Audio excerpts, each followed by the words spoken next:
الحمد لله رب العالمين، والصلاة والسلام على سيد الأنبياء والمرسلين. أما بعد، فأعوذ بالله من الشيطان الرجيم. بسم الله الرحمن الرحيم.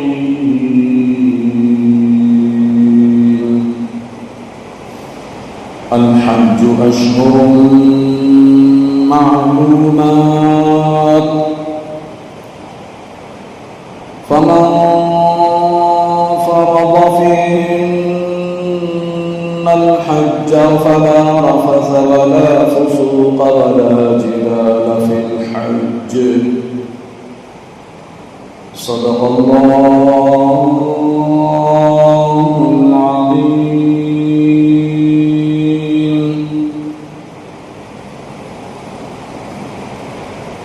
خطبہ مسنونہ کے بعد کلام مقدس کی جس آیت مقدسہ کی تلاوت کی سے مطابق کچھ عرض و معروض کا سلسلہ شروع کیا جائے سے بیشتر میں اور آپ تمامی حضرات گنبد خضرا میں آرام فرمانے والے آقا حضور احمد مجتبی محمد مصطفیٰ صلی اللہ علیہ وسلم کی بارگاہ کے بے کس پناہ میں عقیدت و محبت کے ساتھ ہدیہ درود و سلام پیش کرنے اور پڑھیں با آواز بلند درود پاک اللہم صلی علی سیدنا و مولانا محمد و بارک وسلم صلاة وسلاما عليك يا رسول الله صلى الله تعالى عليه وسلم. پیارے بزرگوں، دوستوں، نوجوان ساتھیوں،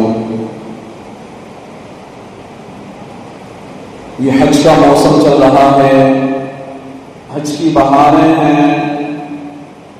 ہر ایک عاشق رسول جس کو سفر حج کے پروانے ملے، حج کی سعادت نصیب ہوئی، وہ جھومتا، عشق میں مچلتا سوئے حرم روانہ ہے اور اپنے عشق کی معراج کو پہنچ رہا ہے.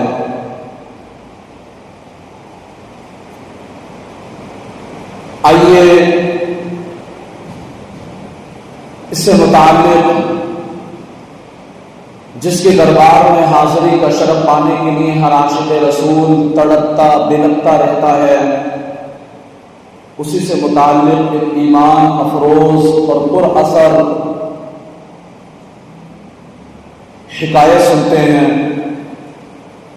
حکایت کچھ یوں ہے کہ حضرت سفیان ثوری رحمۃ اللہ تعالی علیہ جو بہت بڑے عالم، فاضل، محدث اور بڑے ولی اللہ گزرے ہیں، آپ فرماتے ہیں ایک مرتبہ مجھے حج کی سعادت ملی. میں نے دوران طواف ایک نوجوان کو دیکھا، وہ طواف کی دوسری دعائیں پڑھنے کی بجائے صرف درود پاک ہی پڑھتا جا رہا ہے.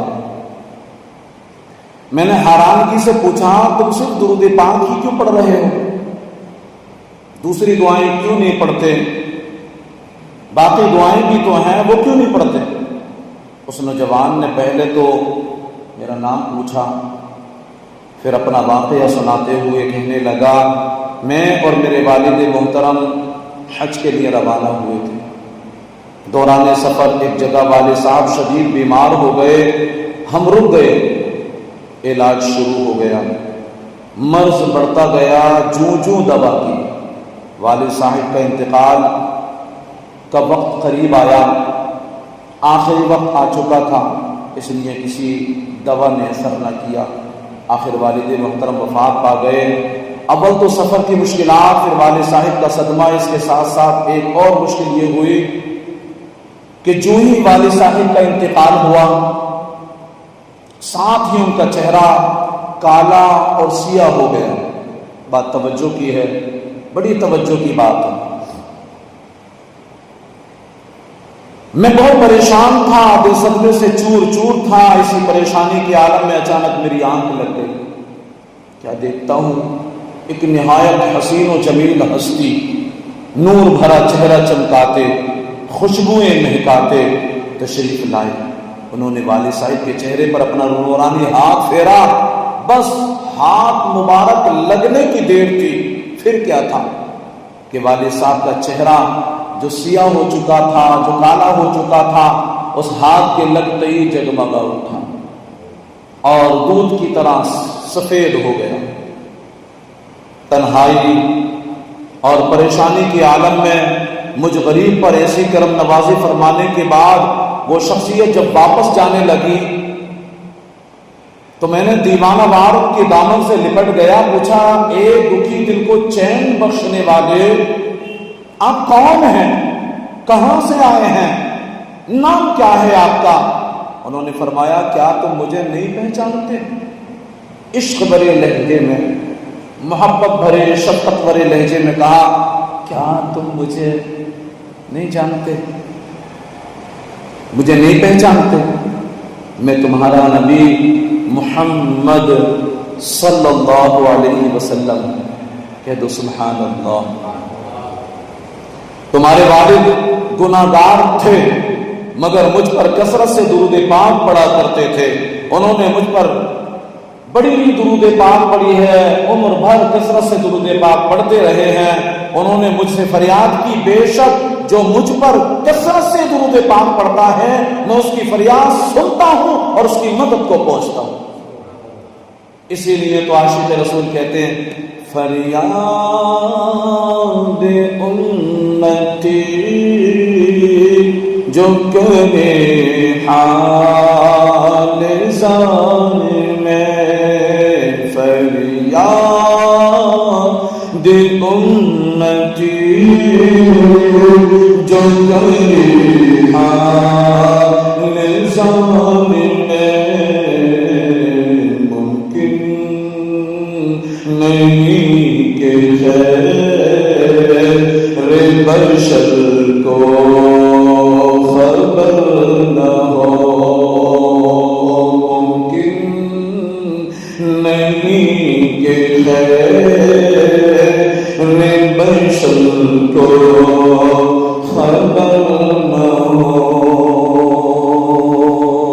نوجوان نے مزید کہا اس کے بعد میری آنکھ کھل گئی، میں نے دیکھا کہ والد صاحب کا چہرہ حقیقت میں جگمگا رہا، اور پھر جب یہ دیکھا تو اس نے جو کہا اس کے لفظوں کو عاشق نے اپنے لفظوں میں پرو کر کے یوں عشق میں مچل کر کے کہا دنیا و آخرت میں رہوں سلامت، دنیا و آخرت میں جب میں رہوں سلامت، پیارے پڑھو نہ کیوں کر تم پر سلام ہر دم، پیارے پڑھو نہ کیوں کر تم پر سلام ہر دم، اور للہ اب ہماری فریاد کو پہنچیے، للہ اب ہماری فریاد کو پہنچیے، بے حد ہے حال ابتر، بے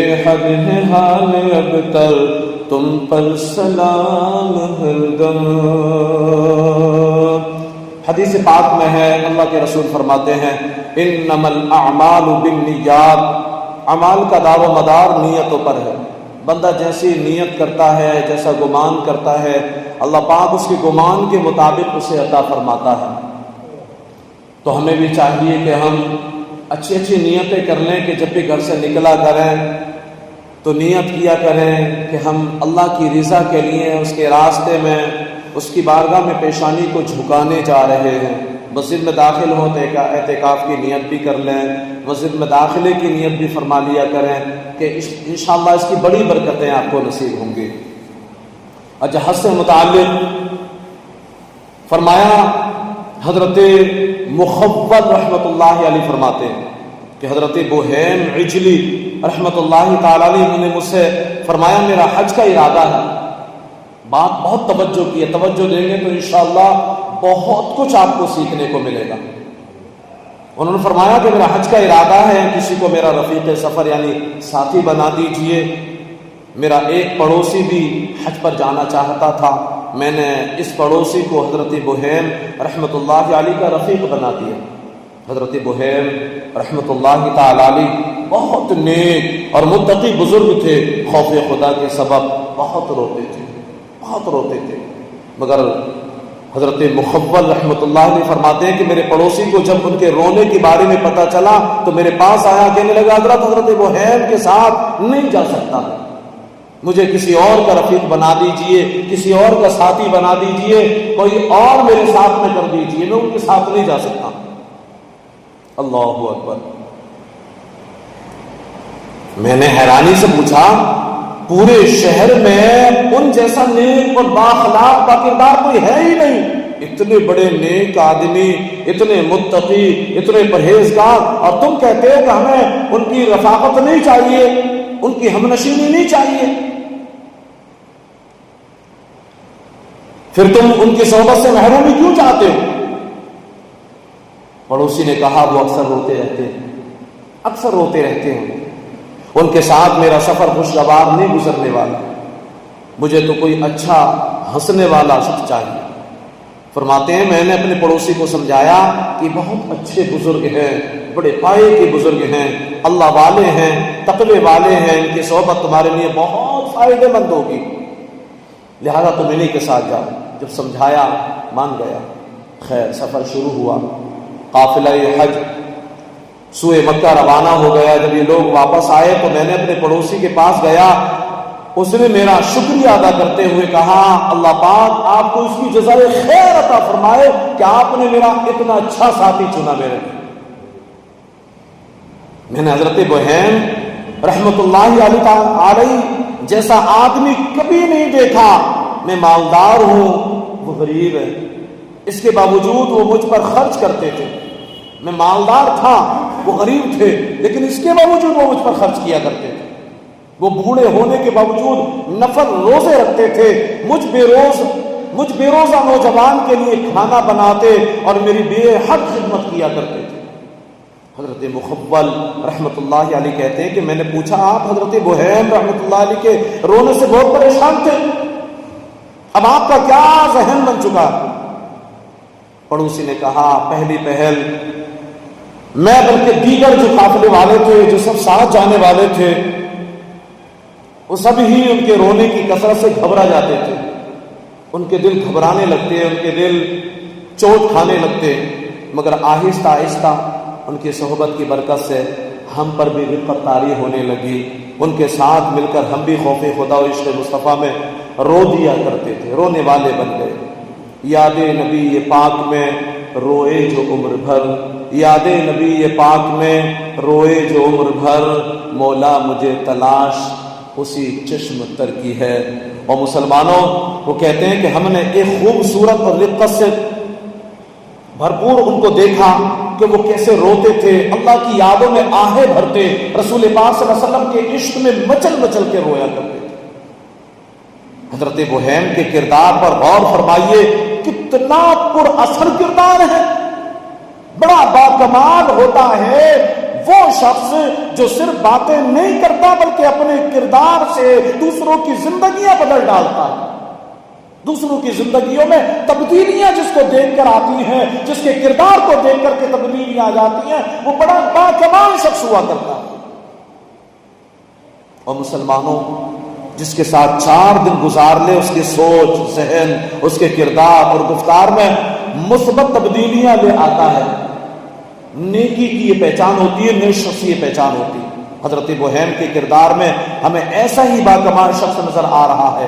آپ کا ساتھی پہلے پہل آپ کے ساتھ چلنے کو تیار نہیں ہو رہا تھا کہ ہم حضرت بوہیم کے ساتھ جائیں، حضرت بوہیم کے ساتھ سفر کریں، تیار نہیں تھا. لیکن جب 4 دن آپ کے ساتھ گزارنے کی سعادت پائی تو اس کے طور طریقے ہی بدل گئے. پہل بہت زیادہ رونے کو برا سمجھ رہا تھا وہ شخص.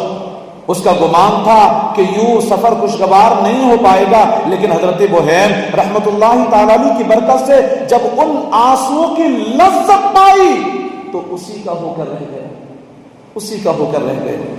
اور مسلمانوں، ایک مسلمان کا کردار ایسا ہی ہونا چاہیے. یہ بات یاد رکھ لیجئے کہ ہر مسلمان مبلغ ہے، ہر لہجہ مبلغ ہے، ہر وقت اور ہر جگہ مبلغ ہے. ایک مسلمان کی یہ شان ہوتی ہے کہ اس کی باتوں سے خوشبو آتی ہے، اس کے کردار سے خوشبو آتی ہے.